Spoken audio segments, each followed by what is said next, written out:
आज दादरा नगर हवेली दमन दीव जो स्थानीय चुनाव जो निकाय का रिजल्ट था, तो उसमें आज भारतीय जनता पार्टी ने एक तरह से क्लीन स्वीप कर दी है। मैं आपको आंकड़ा के तौर पे बताता हूँ कि दमन और दीव की पहले मैं बात रखता हूँ। तो दमन में 15 नगर पालिका के वार्ड थे, वो 15 में से हम 14 जीते हैं। 16 जिला पंचायत की सीट थी, उसमें से हमने 15 जीती है। 16 सरपंच की सीट से उसमें हमने 15 जीते हैं। दीव में 8 जिला पंचायत की सीट का इलेक्शन था, हम 8 जीते हैं। वहाँ 2 बाई इलेक्शन सरपंच का था, वो भी हमने 2 जीते हैं। मतलब दीव हमने 100% हमने जीता है। उसी तर्ज पे हम सिलवासा की बात करते हैं नगर पालिका की, तो हमने 15 में से 15 सीटें जीती है नगर पालिका की। जो हमारे खानवेल और ग्रामीण की डिस्ट्रिक्ट पंचायत की बात करूँ तो 26 में से हमने 24 सीटें जीती हैं और सरपंच में हमने 26 में से हमने 16 सीट जीती हैं।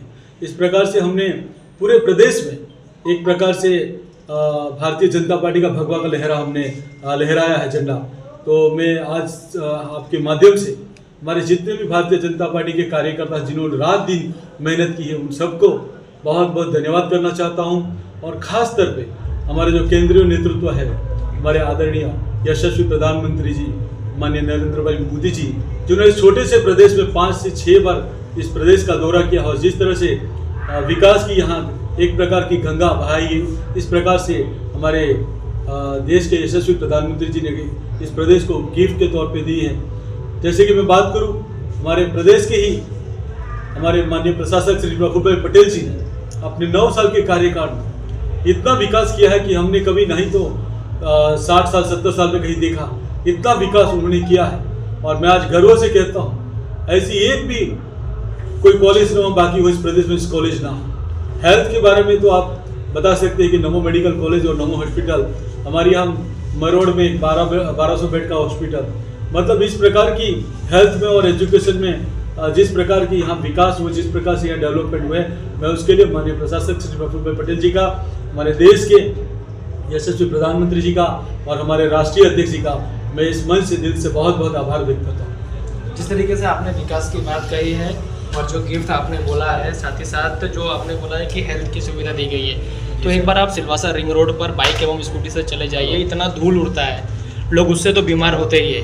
तो नमो हॉस्पिटल उसके लिए बनाया गया और साथ ही साथ लोग काफ़ी दिनों से इस तरीके से परेशान हैं। तो क्या यही विकास है और आने वाले 5 सालों में क्या उसे ठीक कर दिया जाएगा? देखो, हमारा देश डेवलपमेंट कंट्री है। डेवलपमेंट इसके लिए है कि हर दिन डेवलप होता है। तो ये छोटी छोटी तो अभी आपने एक ही रोड के बारे में बताया, इससे अलावा आप देखिए तो वहाँ आप खानवेल विस्तार में चले, आप खेरेडी में जाके एक बार रोड देख लीजिए, आप दुधनी में जाके एक बार रोड देख लीजिए। डेवलप होता है और ये सतत चलने वाली प्रक्रिया है। एक दिन ऐसा नहीं कि आज एक जगह पे डेवलप हो गया इसका मतलब वो बंद हो जाएगा, ये सतत चलने वाली प्रक्रिया है।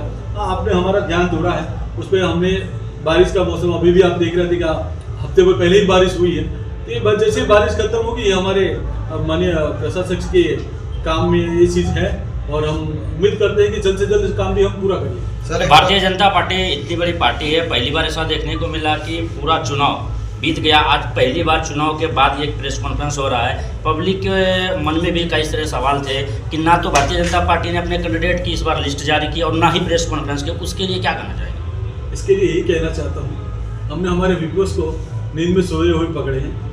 वो ये चाहते थे कि हमारे से नाराज होकर छिटके वो अपने उम्मीदवार बनाना चाहते थे। हमने उसके मंसूबे पे हमने पानी फेर दिया।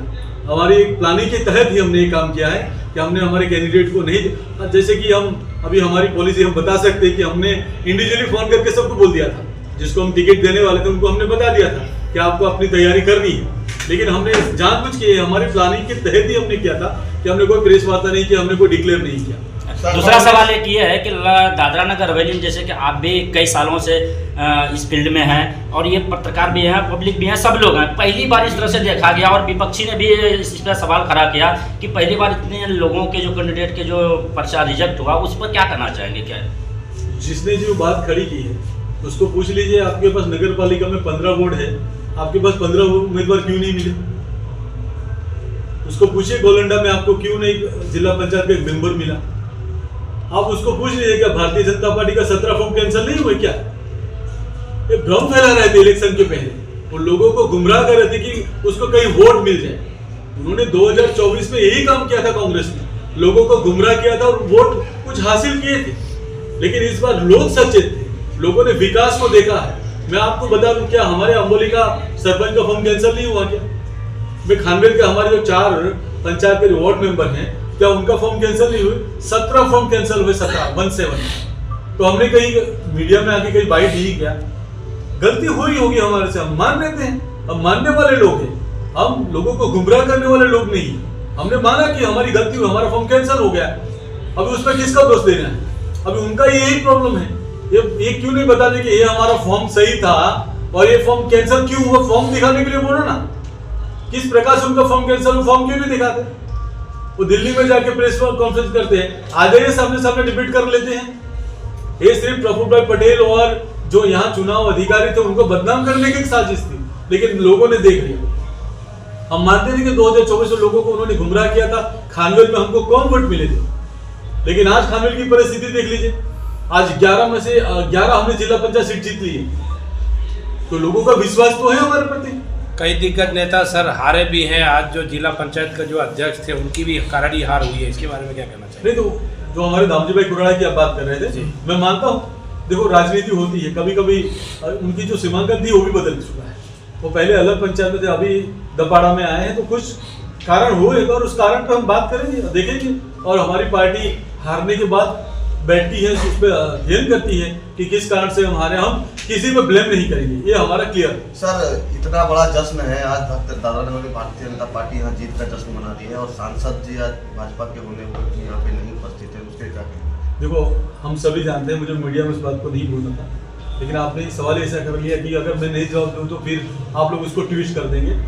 बहन का हेल्थ का इश्यू रहता है, इसके लिए हमने कुछ बात हम नहीं, ज़्यादातर उन्होंने प्रचार में भी कम आए हैं, तो अभी वो मीडिया में बोलने वाली बात नहीं है। लेकिन अभी आपने पूछ लिया, इसके लिए मैंने बोल दिया। हम उम्मीद करते हैं कि अगले कार्यक्रम में बहन हमारे साथ होगी। भाई साहब, अध्यक्ष अपना प्रेस वार्ता किए और प्रेस वार्ता में उन्होंने कहा कि इलेक्शन सिलवासा का हाईजैक हुआ है, इसके लिए क्या कहना चाहेंगे आप? ये बिहार में जो इलेक्शन चल रहा है, उनको यहाँ की बात वहाँ बिहार में उठानी थी और वहाँ अपना वोट बटोरने का उनकी प्लानिंग था।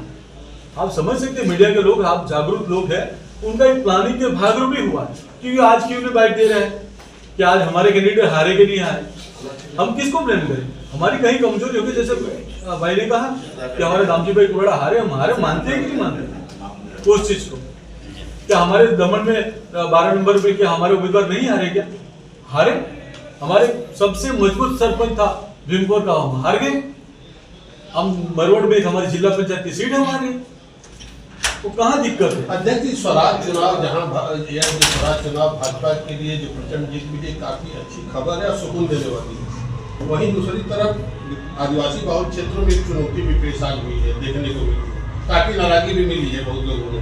उनको किस तरह से आपको विश्वास में लेना है? आगे की रणनीति क्या है आपकी? कांग्रेस ने सिर्फ आदिवासियों को उपयोगी किया है, वोट बैंक के रूप में ही उन्होंने उसका उपयोग किया है। आप देखिए, जब से हमारी सरकार केंद्र में आई, हम भगवान बिरसा मुंडा जी का हम जन्मोत्सव इतनी धूमधाम से मनाते हैं कि आप आदिवासियों को हम ये विश्वास दिलाने में अब हम श्योर हुए कि आप देखिए 11 में से 11 जो खानवी की बात कर रहे हैं, वो 11 से 11 हम जीत चुके हैं। आदिवासी को हम पे विश्वास, ये कुछ लोगों का स्टैंड है, कुछ लोग हमको बदनाम करने की कोशिश करते हैं कि हमारे महामहिम राष्ट्रपति जी आदिवासी नहीं है क्या? भारतीय जनता पार्टी अगर सबसे अधिक किसी पे ध्यान देती है तो वो आदिवासी है और अनुसूचित जाति के लोगों पर ध्यान देती है। वो उनको अपने जो डेवलपमेंट के जरूरी कुछ से कुछ जो भी स्कीमें आती है प्रधानमंत्री जी की, उसमें खास तौर पे आदिवासी और अनुसूचित जाति के लोगों पे फोकस रहता है पार्टी का। और हम आने वाले दिनों में ये भी विश्वास आपको दिलाते हैं कि हमारी जिला पंचायत में भी सरकार बनी है, हमारी नगर पालिका में सरकार में हम अच्छा काम करेंगे, लोगों का दिल जीतेंगे। जहाँ हम कमजोर हो गए वहाँ हम मेहनत करेंगे। शपथ ग्रहण समारोह कब करने जा रहे हैं? ये सरकारी नोटिफिकेशन होता है, मुझे जहाँ तक नॉलेज है वो 18 तारीख लास्ट होती है, उसके बाद कुछ होगा।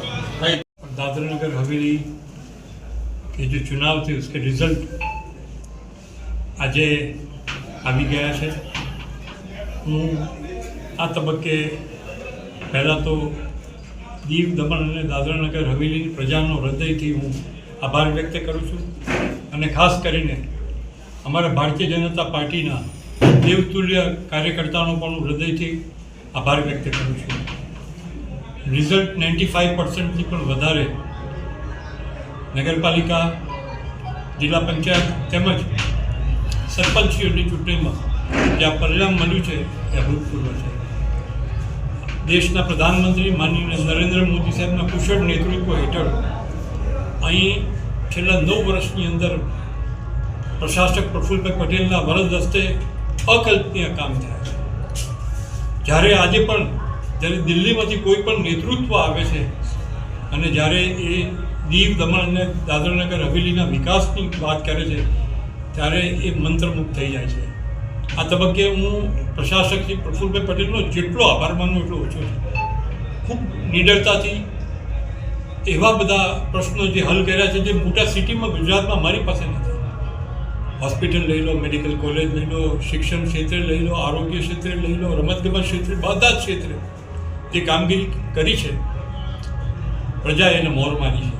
જ્યારે મેં ડોર ટુ ડોર પ્રચાર કરવા ગયા ત્યારે અમને એવું હતું કે ખૂબ વિરોધ વંટોળ પ્રચાર દરમિયાન હશે, પણ આપ લોકોના માધ્યમથી કહેવા માગું છું કે અભૂતપૂર્વ પ્રતિસાદ અમને પ્રાપ્ત થયો છે. ખૂબ સરસ કમ્પ્લેન હોય તો કહી પણ છે અને એક જ વાત કરે કે ઇલેક્શનના દિવસે કશું જ નહીં આપીશું તો મત ભારતીય જનતા પાર્ટીને આપીશું.